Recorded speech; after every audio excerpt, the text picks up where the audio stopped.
Olá, estamos iniciando mais um Rede de Olhares aqui pela UX-TV.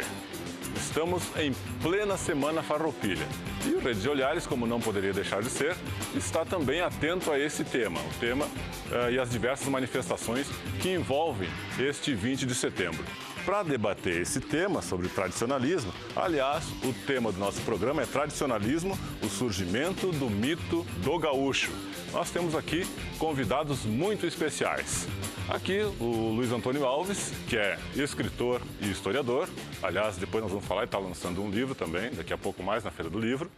A professora Deise, que é coordenadora do curso de História aqui da Universidade de Caxias do Sul. E a professora Marília Conforto, que também é do curso de História, do curso de mestrado, do curso de doutorado aqui da Universidade de Caxias do Sul, certo? Daqui a pouco vamos conversar com a professora Magda também. E com a Cláudia, né, Cláudia? Tudo bem? Tudo bom, Jânio. A Cláudia é a nossa moça da interatividade, que vai dar os contatos para nós aqui, o pessoal que quiser. De casa, que quiser interagir com a gente. Então, pode ligar para cá no nosso telefone 3218-2194 ou entrar em contato com a gente através do Twitter, @UXTV, e do nosso e-mail, redeolhares@ux.br. Também aqui na nossa atração, né, o Pedro Júnior da Fonteira. Tudo bem, Pedro, contigo? Tudo especial. Alegria. Que é um homem ligado à cultura gaúcha, né? Pajeador. Nasci, renasci tantas vezes. Você me falava antes do início do programa que tem uma relação forte com o pessoal. Tem uma relação fortíssima com o Uruguai. Vou para as crioujas rurais del Prado, em Montevidéu, há 18 anos, crioja rural del Parque Roosevelt. Me apresento em La Festa de la Pátria Gaúcha, em Taquarembó. Já gravei com vários pajadores uruguaios. Me sinto em casa naquele país, é um país dos mais gaúchos, hospitaleiros. Nós temos tantas coisas em comum. O idioma nos separa, mas o coração e a alma nos unem, nos integram. E eu sempre digo que sou um pouco uruguaio também, porque a partir do momento que nós dividimos um mate e que nós trocamos um abraço bem forte, estamos irmanados por essa cultura maravilhosa.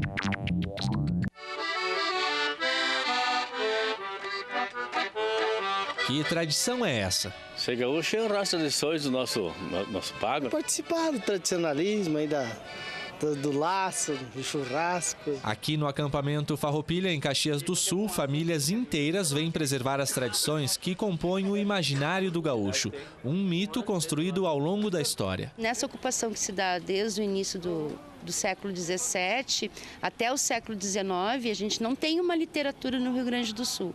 A gente tem basicamente documentações oficiais, né, e documentações dos cronistas que passaram por aqui, ou seja, dos viajantes. Quando eles falam do gaúcho, o gaúcho faz parte de um grupo que está à margem da sociedade, né? Ou seja, não tem nenhum tipo de direito, não tem terra, não tem trabalho, como se fosse hoje esses bolsões de miséria que circulam nos nossos centros urbanos. Já no início do século XIX, o movimento literário do romantismo apresenta um novo gaúcho. A literatura, de certa forma, sempre deu a sua contribuição para a política de um país.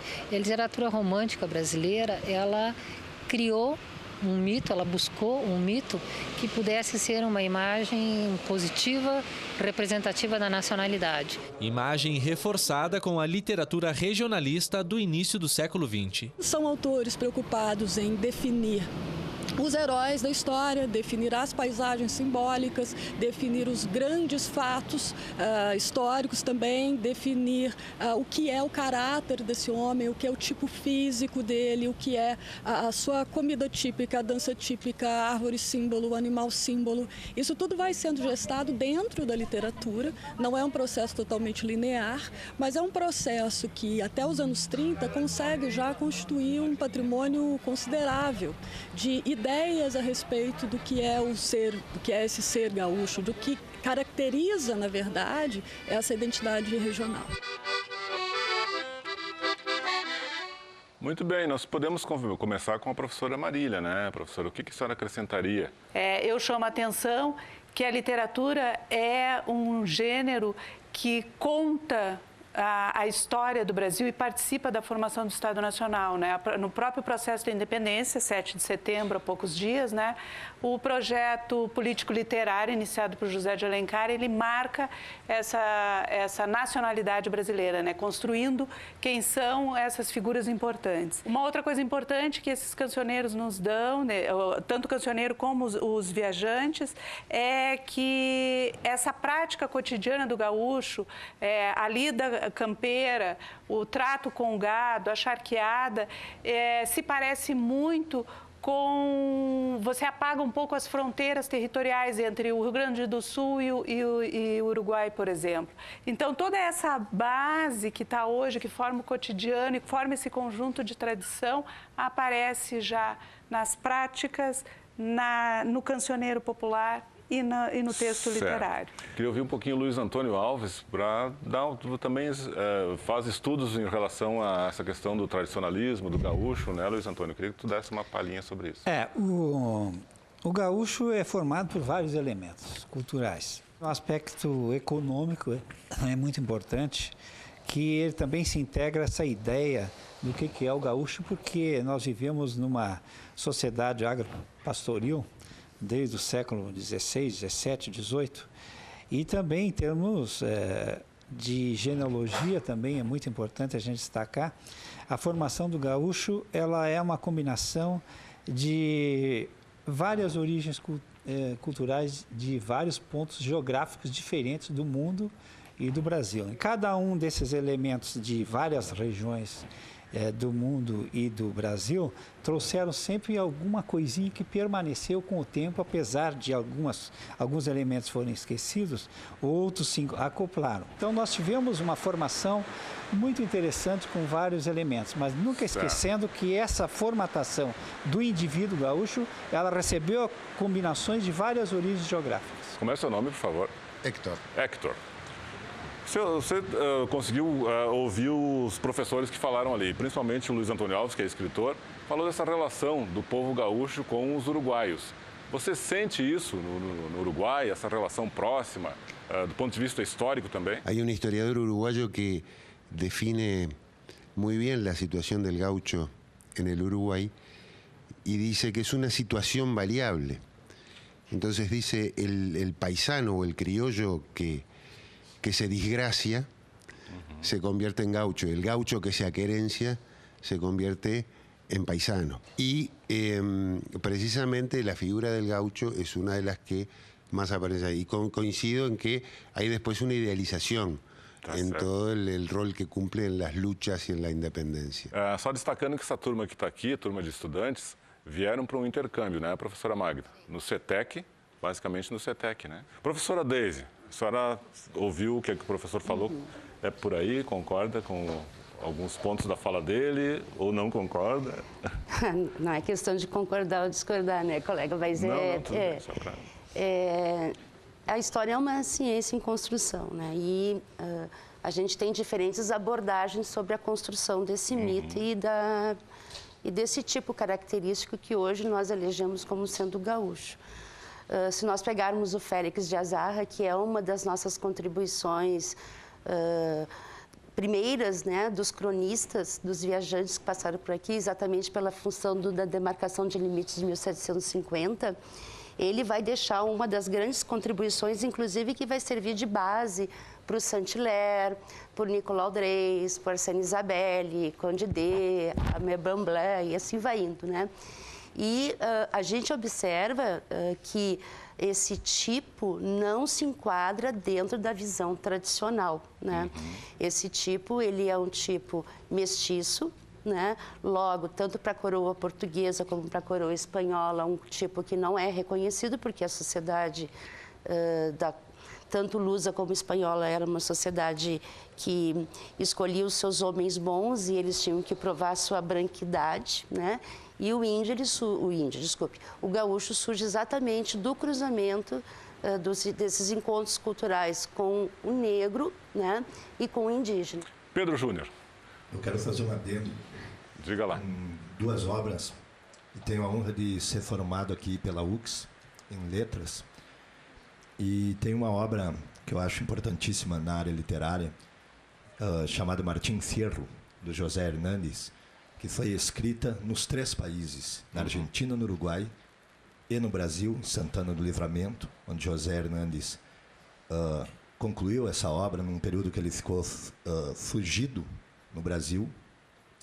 E os contos gauchescos do João Simões Lopes Neto, que no Rio Grande do Sul são o princípio da nossa linguagem regional gaúcha brasileira. E eu vejo nessas andanças todas aí pelo Cone Sul da América que o gaúcho realmente é essa integração desses países, porque nós temos muito mais em comum com a Argentina e com o Uruguai do que com algumas regiões do Brasil. Será que entre os meninos aqui, os estudantes, causa estranheza a tua indumentária? Não. Bom, será que não? Eu acredito que não. Eu acredito que não. Vamos perguntar aqui. O que você acha do Pedro Júnior, nosso pajeador ali? Tu estranha a roupa dele, não? Não. É estranha? Não? Eu acho que é a roupa de muito tempo atrás, mas o Uruguai se vestia assim também. É mesmo? Como é seu nome? Ana. Ana. Tá certo. Você? Acha estranho a roupa? Não. A indumentária dele? Não. Não? Não. Normal? Normal. Lá no Uruguai? Sempre normal. Tranquilo? Ok. Nós podemos sair para o intervalo, Pedro? E já, o que tu vai trazer para nós aí? Vamos trazer, então, uma canção mesclada com um poema, junto com Hélio de Brum. Ok. Então nós vamos para o intervalo e voltamos em seguida. Por isso que o gaúcho é raça andeja, nasce do Pampa, e em qualquer lugar que esteja um nativo sul-americano. Fez a cavalo a história dessa terra na culatra das tropas. Quando em paz e na vanguarda das lanças, quando em guerra. Quem inventou fronteiras e divisas não conhecia as aves e os ventos, nem aprendeu que um fogo morto ou uma cruz de estrada valem muito mais que registros de cartórios. Somos uma só pátria, pau, pátria, gáutia, sonhos libertários.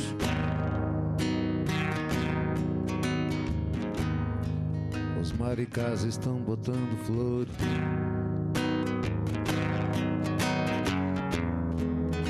O inverno vai chegar mais cedo. Vou precisar demais do teu calor.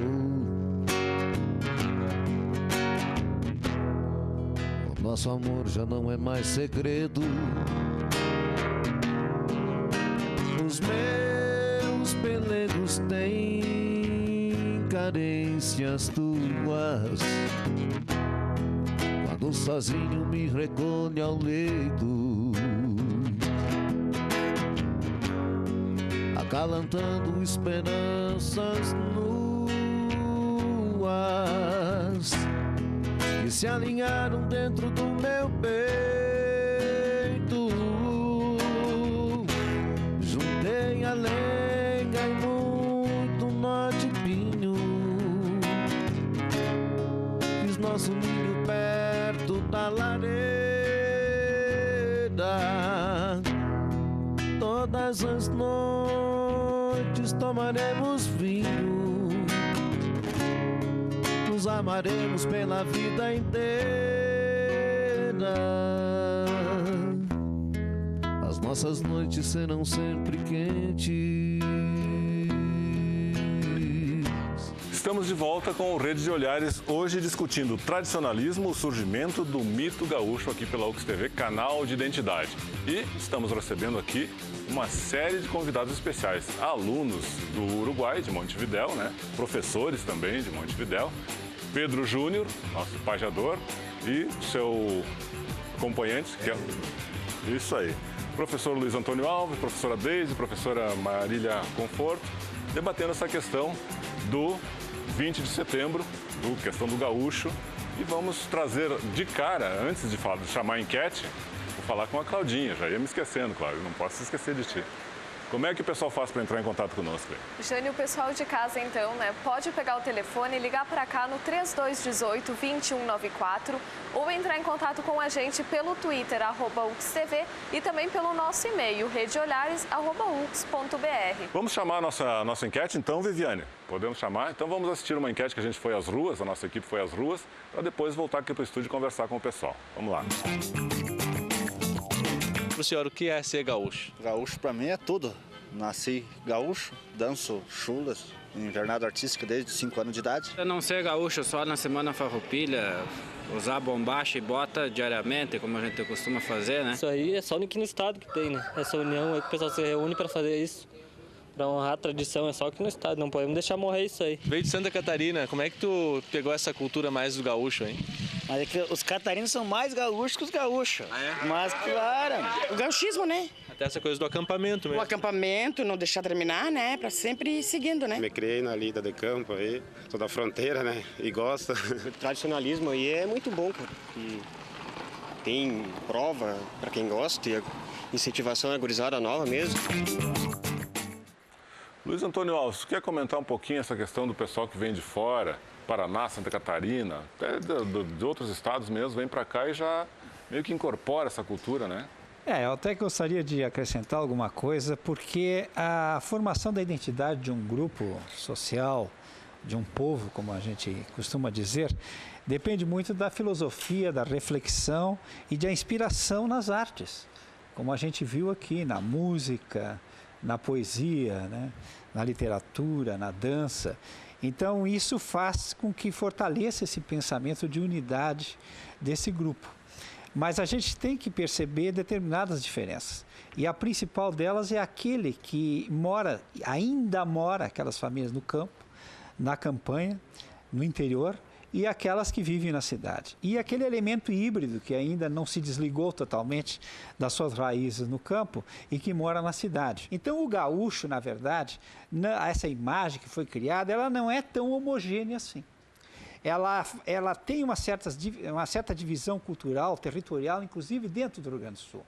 E é bem perspectível isso. Além daquilo que eu falei antes, de pessoa do interior e a pessoa da cidade, existem as regiões onde se concentra mais essa imagem. Deise, tu quer fazer algum comentário a respeito disso? Creio que refletir sobre a questão da identidade do gaúcho hoje, né?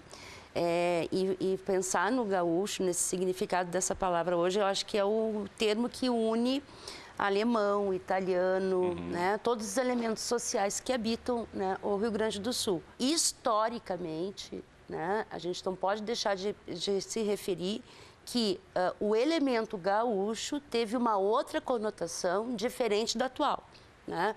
Foi sim um grupo que esteve à margem da sociedade, nunca teve direito à propriedade, né? Era um grupo mestiço, sim. Nossa equipe foi às ruas, vamos chamar uma segunda parte da enquete que foi feita durante essa semana aí. Quando a gente fala em Revolução Farroupilha, o que vem à tua mente? Muitos lutadores, né, que sempre tentaram lutar pela nossa região, né, e que até hoje eu acho que a gente tem que lutar para continuar sempre, né, manter, né, sempre essa luta. Eu já venho de berço, nasci numa fazenda, me criei no lida de cavalo, lida de campo, lida de gado, né? Então isso daí é uma coisa que o meu berço é isso aí. Então para mim um rodeio representa tudo que eu desde pequeno lidei nessa lida. O gaúcho é uma satisfação, né? É o orgulho que nós temos de levar esse Rio Grande para todo o Brasil.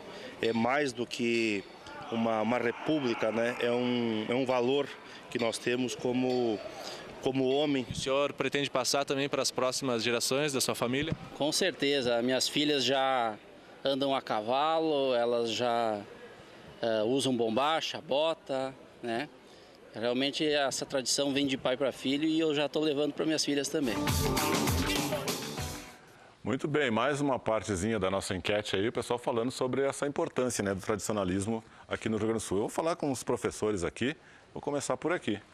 Seu nome, por favor? Margarita, pero hablo en español. É só espanhol? Tudo bem, vamos espanhol.